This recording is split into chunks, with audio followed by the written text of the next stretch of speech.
याद है जौनपुर में फेक इनकाउंटर किया गया।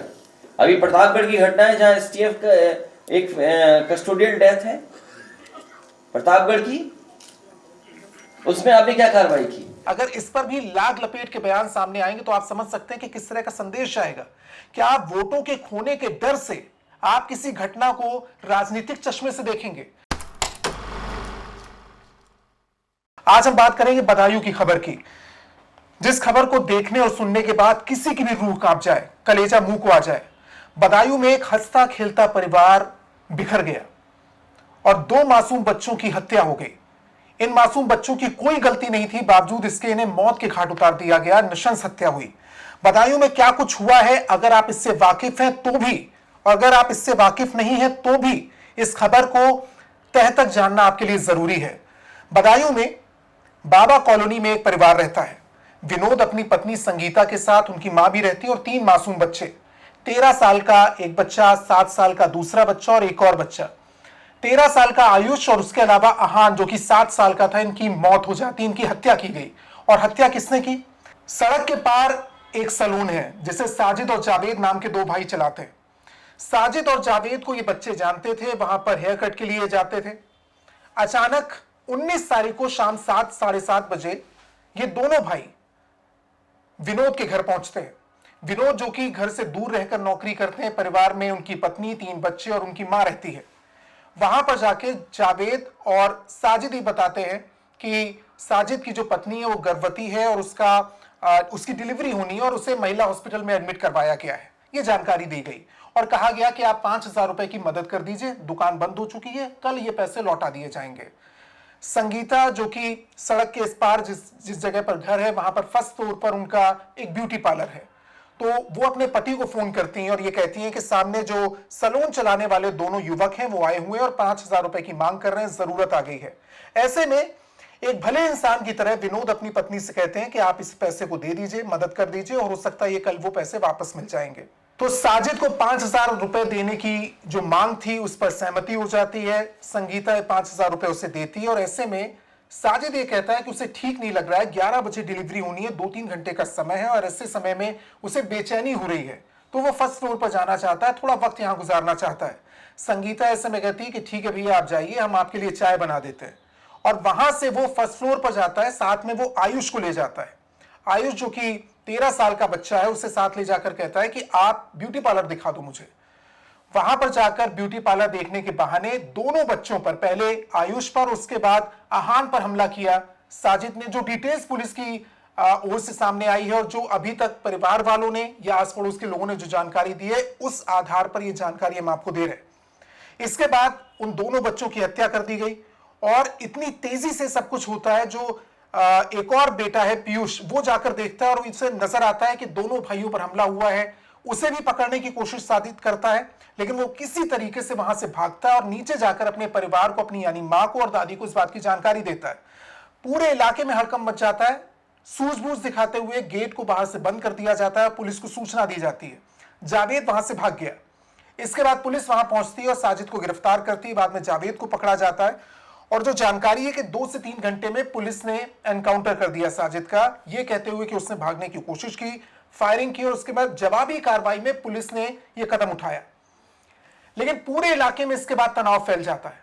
आप सोच कर देखिए, तो हंसता खेलता परिवार पल भर में बिखर गया और बिना किसी आधार के इस वारदात को अंजाम दिया गया, क्योंकि अब तक जो जानकारी सामने आई है, संगीता ने या विनोद ने इस बात से बिल्कुल इनकार किया कि आपस में कोई रंजिश थी, किसी तरह का कोई विवाद था। और अगर यह विवाद था भी तो क्या उसके पास 5,000 रुपए की मांग करने जाएगा कोई व्यक्ति जहां पारिवारिक विवाद चल रहा है? क्या उस व्यक्ति के लिए चाय बनाने के लिए कोई महिला आगे बढ़ेगी? क्या उससे ये कहेगी कि वो 2-3 घंटे उसके घर पर रुक सकता है और वो एक तरीके से जिस समय डिलीवरी है वहां तब जा सकता है? तो ये बहुत बचकाने से तर्क नजर आते हैं, क्योंकि कई तर्क इस तरह के भी सामने आ रहे हैं। वजह क्या है अभी तक साफ नहीं हो पाया है। जिस बच्चे पर हमला किया और वो बच गया, उसके अंगूठे में चोट आई है, उसके सिर में चोट आई है, उसका बयान तमाम मीडिया हाउसेस में आप सुन सकते हैं, जिसमें उसने कहा कि वो बहुत अच्छे से जानते थे, हेयर कट लेने वहां जाते थे और ऐसे में भैया कर उसे बुलाते थे। तो साजिद और जावेद ने कदम क्यों उठाया? अगर वो इस तरह का धारदार हथियार अपने साथ लेकर आए थे तो ये साफ हो जाता है कि ये वारदात सोची समझी साजिश है। तो सवाल ये उठता है कि आखिर इस वारदात को अंजाम किस वजह से दिया गया? जो सखायू गांव है जहां पर साजिद और जावेद रहते हैं, वहां के आसपास के लोगों से भी कई मीडिया कर्मियों ने बात की है। जो हमें जानकारी मिली उसके मुताबिक उनका कोई इस तरह का रिकॉर्ड नहीं है, लेकिन एक तरीके से आपसी भरोसे का कत्ल है। आप सोचिए समाज में किस तरह की स्थिति आ गई है कि परिवार जो कि उन व्यक्तियों पर भरोसा करता और उनकी आर्थिक मदद सबसे मुश्किल हालात में करता, उसके घर के साथ इस तरह का वाकया पेश आता है। पुलिस इस पूरे मामले को देखते हुए पुलिस ने गश्त बढ़ाई, वहां सुरक्षा कर्मियों को तैनात किया गया और जो अभी पुलिस से जानकारी है कि वहां हालात को काबू में किया गया, लेकिन बावजूद इसके आक्रोशित भीड़ ने सैलून की दुकान में जो सामान रखा हुआ था उसे बाहर निकाला, उसे आग लगा दी। अभी भी कड़ी कार्रवाई की मांग यहां पर की जा रही है, लेकिन ऐसे में जैसा कि मैंने आपसे शुरुआत में कहा कि इस मामले को सिर्फ सामाजिक कोई घटना के तौर पर नहीं देखना चाहिए। भरोसे का कत्ल हुआ है यहां पर, और जिस तरीके से जो दो नाम सामने आए तो जाहिर तौर पर इस पर राजनीति भी तेज होगी। लेकिन हैरान करते हैं इस तरह के बयान नेताओं के, जब वो बिना किसी घटना की सीधे तौर पर उस पर कटाक्ष किए या सीधे तौर पर ये कहते हुए कि जिसने भी इस घृणित कार्य को अंजाम दिया उस पर कड़ी कार्रवाई होनी चाहिए। अगर आप उसे डिफेंसिव मोड में ले जाए तो कैसा होगा।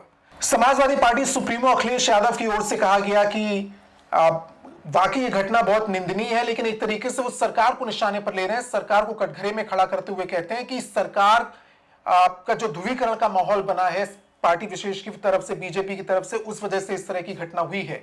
सीधे तौर पर इस तरह की घटना की निंदा होनी चाहिए और इस पर यह कहा जाना चाहिए कि जिसने भी इस तरह की वारदात को अंजाम दिया उस पर कड़ी कार्रवाई होनी चाहिए। अगर इस पर भी लाग लपेट के बयान सामने आएंगे तो आप समझ सकते हैं कि किस तरह का संदेश आएगा। क्या आप वोटों के खोने के डर से आप किसी घटना को राजनीतिक चश्मे से देखेंगे? आप उस घटना की उस तरीके से निंदा नहीं कर सकते जिस तरह से करनी चाहिए। आप समाज में किस तरह का संदेश देना चाहते हैं? क्या वोट बैंक की राजनीति अभी भी सिरे से खारिज नहीं हुई है? क्या अब यह समझने की जरूरत नहीं है समाजवादी पार्टी के नेता को कि अब लोगों पर यह गलत संदेश जाता और इससे नुकसान उन्हीं को होगा? फिलहाल हमने जो आपको इसके पहले बताया कि साजिद और जावेद जिस बहाने के साथ गए थे विनोद के घर के, यहां पर साजिद की पत्नी की डिलीवरी होनी है और 5,000 रुपए की जरूरत है। कई मीडिया चैनल से यहां पर साजिद के घर पहुंचे और यही जानकारी मिली कि वहां पर उसकी पत्नी नहीं थी, और बाद में पत्नी का बयान भी सामने आता है कि वो उसकी कोई डिलीवरी नहीं होनी थी। एक तरफ ये भी एंगल दिया जा रहा है कि इसके पीछे तंत्र मंत्र की कोई वजह हो सकती है। हालांकि पुलिस इस पूरे मामले की जांच करेगी। साजिद पर कार्रवाई करते हुए उसका एनकाउंटर हो गया है, जावेद की पुलिस तलाश कर रही है, लेकिन इस घटना ने हर किसी को झकझोर कर रख दिया है। बहुत से सवाल है। भरोसे का कत्ल होना, किसी पर आप इतना भरोसा करते हैं, उसे घर बुलाकर आप उसकी मदद कर रहे हैं और वो व्यक्ति 2 मासूम बच्चों का कत्ल कर दे। आप सोच कर देखिए कि उस परिवार पर क्या बीत रही होगी जो हंसता खेलता परिवार अचानक से बिखर गया। और इस सवाल के साथ आपको छोड़कर जाते हैं, आप इस पर क्या राय रखते हैं हमें जरूर बताइएगा कि क्या वाकई अनर्गल बयान और इस तरह की घटनाएं क्या आने वाले चुनाव पर असर नहीं डालेंगी? क्या इस तरह की घटनाओं को नजरअंदाज किया जा सकता है? इस तरह की घटनाओं पर जो बयानबाजी हो रही है क्या लोग उसे भूल सकते हैं, या एक तरीके से इस तरह के बयान ध्रुवीकरण पैदा करते हैं?